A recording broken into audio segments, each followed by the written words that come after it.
Heavyweights are suddenly fun once again.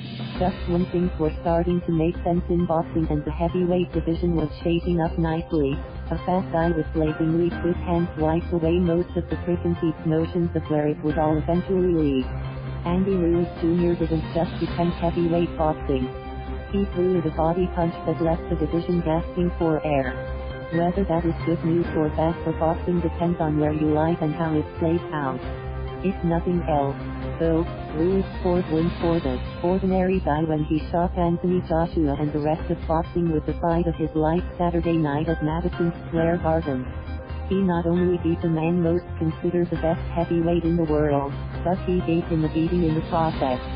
When it finally ended after a flurry of punches in the 7th round that had Joshua unable or simply unwilling to go on, there was a new world order among the big men in boxing. Now the task is sorting it all out again. On one side of the pond is a new heavyweight champion, with belts big enough to fit his portly frame. Ruiz is an American from the California border town of Imperial who claims Mexican heritage, and as the first Mexican heavyweight champion he can pretty much write his own ticket to fame and fortune. Down in Alabama is Deontay Wilder, who holds one of the big belts himself. Wilder is coming off a first-round knockout of Dominic Breazeale last month and has not been shy about setting his own schedule no matter what competing promoters might want him to do. There's Joshua, of course, who hadn't lost before being upset by Ruiz and is a national hero of sorts in England. Joshua has a tremendous following, and the odds are he will get a chance to regain his title at home in a November rematch with Ruiz. And then there's Tyson Fury, who claims to be the lineal heavyweight champion and might be the most interesting of them all.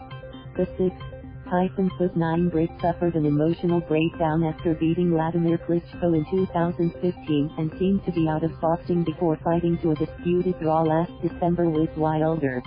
In a perfect world, both the Joshua Ruiz and Wilder Fury rematches would take place, with the winners fighting for the undisputed heavyweight title. But this is boxing, and nothing is ever that simple. It's a story as old as the sport, with competing promoters and broadcast outlets all battling it out for the millions of dollars the heavyweights generate. It's why Joshua was facing the unknown Ruiz instead of finding a way to fight Wilder in the bout. Boxing fans really wanted to see a fight that now has lost some of its allure after Joshua's defeat.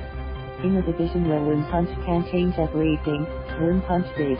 Ruiz landed a punch to the top of Joshua's head after getting knocked down himself in the 3rd round, and from then on it was simply a matter of when the fight would end. It's boxing, Fury told me last week. You can't go swimming without getting wet.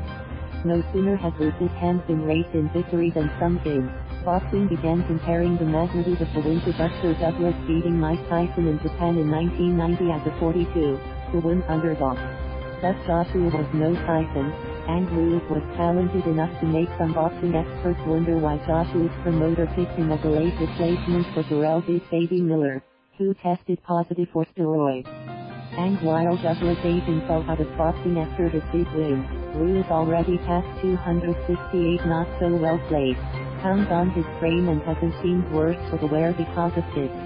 Joshua had a rematch clause in his contract with Ruiz, and promoter Eddie Hearn said Tuesday on Twitter that the rematch would take place in November or December. It likely will be in Britain, though it's also possible it could be a pay-per-view event in the US in the meantime. Fury fights Germany's Tom Schwarz next week in Las Vegas and Wilder has announced a rematch with Luis Ortiz for September. No, it's not one mega fight for all the marbles, as it was shaping up to be. The greed of promoters and broadcasting outlets kept it from happening, as it often does in boxing.